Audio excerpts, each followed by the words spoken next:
Anyway, since nasabi natin, nabanggit natin ang huling hura ni Ipe Salvador, eto may ine-explain ho si Kaipe, mga kababayan.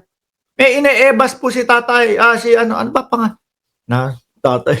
Hindi kasi may nagkomento nung isang araw, sabi tatay ni Kitty. Hindi ho totoo yun, mga bossing ha. Alam niyo naman po, puro mga palabiro po dyan sa comment section eh. Yan na si Ipe, mga bossing. Ito na po, no? Alam nyo, biruin nyo 2025 na.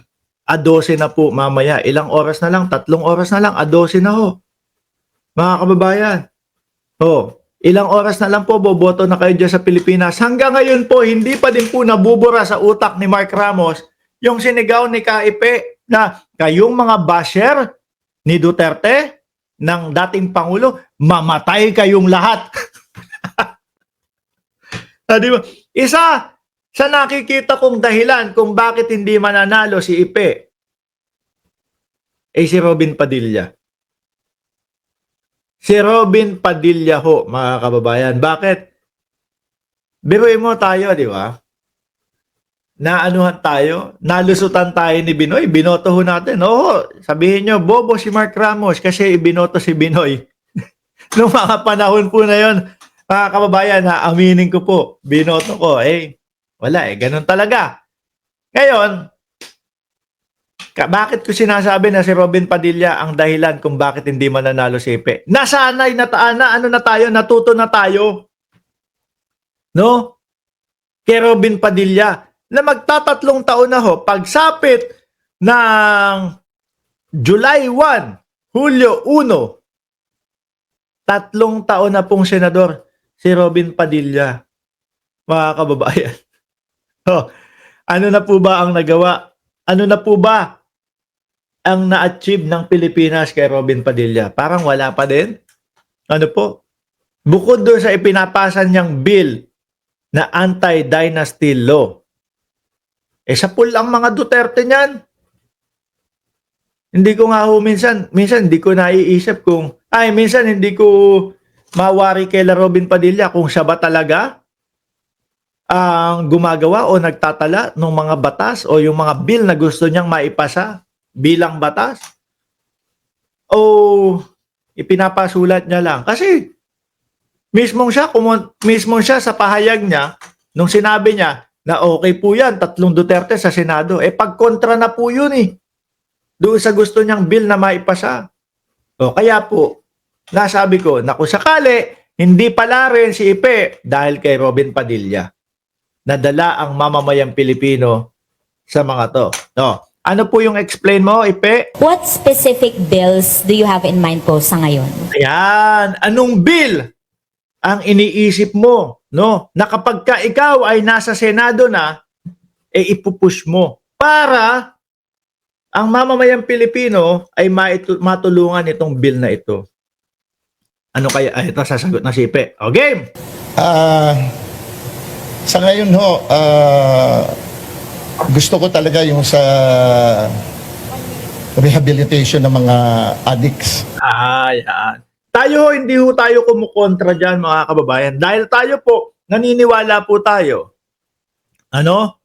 Naniniwala ho tayo na lahat ng tao may pagkakataon, bigyan natin ng pagkakataon magbago.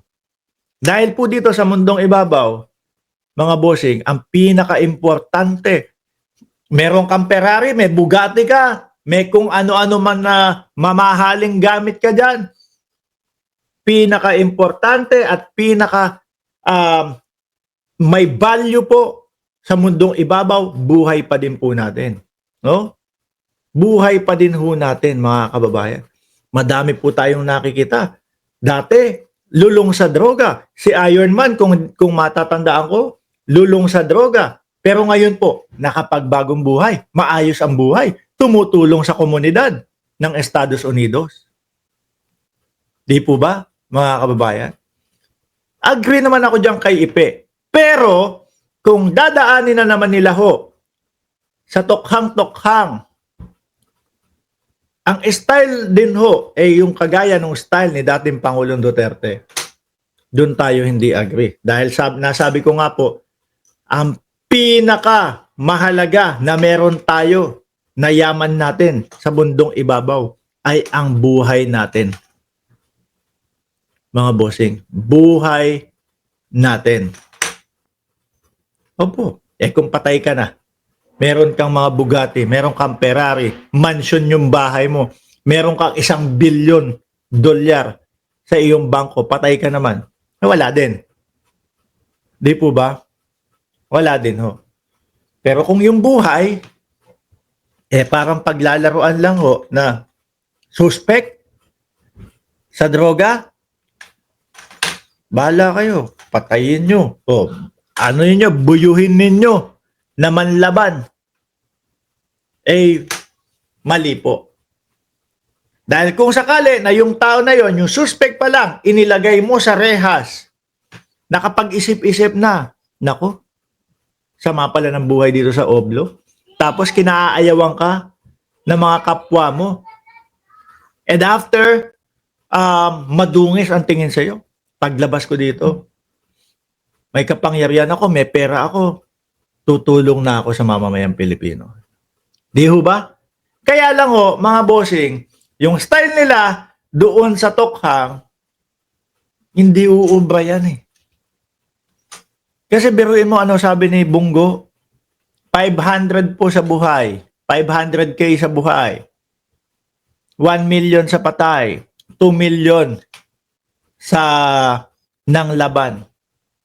Yung mga aaresto po, mga kababayan, tapos basbasa mo pa, opo, binubuyo po namin.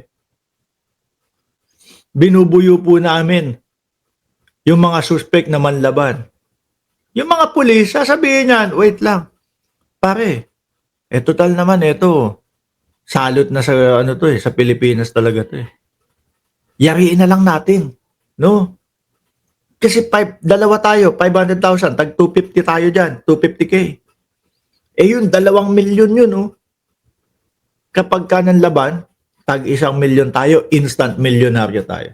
Doon na po pumapasok yung sila na po mismo ang babawi sa buhay nung tao na yun. Na kung sakali na makakapagbago, hindi na nagbago. Di po ba? O tuloy mo, Ipe. Gusto ko ho sila mabigyan ng pag-asa kasi. Okay. Okay yan. Kagaya ng sinabi ko, paulit-ulit ko sinasabi, may nagmamahal din mga pamilya yan. Tama yan, Ipe. No? Pero wag nga yung style Tokhang. Bigyan natin sila ng pagkakataon. Correct yan, bigyan ng pagkakataon. Hindi pa sila tumino doon sa anong yan, paano na yung bill na gagawin mo for them para sa mga tao? No, saglit lang! Anak natin, ulitin ko konti, Ipe. Okay na Ulitin natin. Okay na Gusto ko ho sila mabigyan ng pag-asa kasi. Okay. Para po doon sa mga nagdodroga, no? Pag-asa. Muling pagbibigay ng panibagong buhay. Pag na-rehabilitate na po sila. Kagaya ng sinabi ko, paulit-ulit ko sinasabi, may nagmamahal din mga pamilya yan. Totoo yan. Di ba? Meron po yung mga kamag-anak natin, mga magulang niya, naku, sana magbago yung anak ko, ganito, ganyan. Nahuli, na-aresto, napasok dyan sa rehabilitation, paglabas, okay na, salamat, na-rehabilitate. May mga nagmamahal na pamilya, okay? Bigyan natin sila ng pagkakataon. Oo. Pag hindi pa sila tumino doon sa anong yan, paano na yung bill na gagawin mo for them para sa mga tao? Nahilo na ako! Parang Willie Rebilla din. Grabe ka, Epe.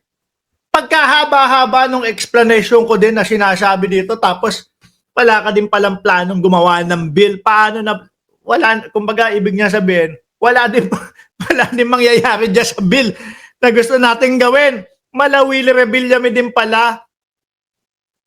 Grabe, ang haba nung in-explain ko. Sumasang-ayon ako doon sa sinasabi mo. Tapos pagkatapos, wala naman din palang plano. doon sa bill na yon, para saan pa po yung bill na yan? Kung hindi... Diyos ko, Lord. Suwablay! Okay na eh. Ang ganda na eh. Isa pa. Last na. Isa pa. Ang ganda na eh. Oh. Rehabilitation ng mga addicts. Oh. Gusto ko ho sila mabigyan ng pag-asa kasi. Oh. Okay na yan eh. Kagaya ng sinabi ko, paulit-ulit ko sinasabi, may nagmamahal din mga pamilya yan. Oh, yan. Bigyan natin sila ng pagkakataon. Pag hindi pa sila... Oh, kakat ko na dyan, Ipe. Okay na yun. No? Ganyan na yung gagawin ng mga DDS. Ito po, ang gusto ni Philip Salvador na mangyari para po sa mga adik. Pak! Stop na dyan. Huwag nyo nang isunod yun, ha? Kasi pag sinunod nyo pa yan, mga kababayan, sablay na. Hindi pa sila tumino doon sa anong yan, Oh, paano na yung bill na gagawin mo for them para sa mga tao? sinay.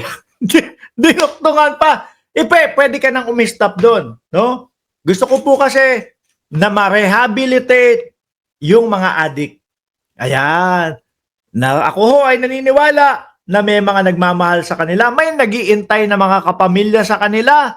No? May buhay din po yan. Na kung sakali, magbago sila. Magiging maayos. O, di ba? Ganun. Stop na. Pak! Wala na kasunod. Pwede na yun. Kaso sinundan pa ho, mga kababayan. Hindi niya alam ang sinasabi. Nalito na. Oh. Kasi pagka yung mga artista ho, hindi ko ho nila lahat, mga kababayan. Pag ta-artist ho, wala na, lito na ho kapag yung usapang mga batas na gusto nilang mangyari doon sa Senado. Hilo na po. Mga bossing, nahilo ho ako, ha? Kaya, ayan, isa't kalahating oras tayo. Magpapaalam na ako, mga boss chief amo, sir. Masakit na ulo ko dito sa kagaya ni Ipe, no? Bukas po, paggising nyo, talinuhan nyo po ang pagboto ninyo. No? Talinuhan nyo po ang pagboto ninyo. Huwag po yung kung sino-sino. Lagi po nating iisipin na pro-Pilipinas ang ating mga iboboto. Maraming salamat and God bless po sa ating lahat. Sulit!